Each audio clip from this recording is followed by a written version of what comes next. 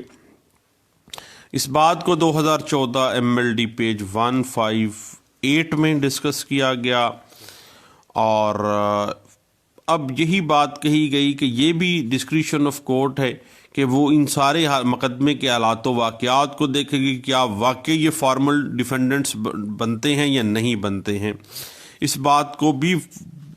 Finality جو ہے وہ جوڈیشل مائنڈ ہی کرے گا، اور جو کورٹ ہے وہی ڈیسائیڈ کرے گی مقدمے کے حالات و واقعات کو دیکھتے ہوئے۔ اس بات کو PLD 1992 سپریم کورٹ پیج 590 اور 2014 CLC پیج 443 میں بھی ڈسکس کیا گیا تھا۔ تو دوستو، آرڈر 1 رول 1 سے لے کے 13 تک کی جو مختلف لیگل ایشوز اور legal technicalities Pakistani case laws perspective میں ہم نے ڈسکس کرنے کی کوشش کی ہے، اور انشاءاللہ اب ہم نیکسٹ اگلے آرڈرز جو ہیں CPC کے، ان کی طرف بھی نکلتے ہیں۔ دوبارہ ملتے ہیں کسی نئے فریم آف سوٹ آرڈر 2 کے ساتھ، تو پھر انشاءاللہ بات ہوتی ہے۔ تھینک یو، دعاؤں میں یاد رکھیے گا۔ اللہ حافظ۔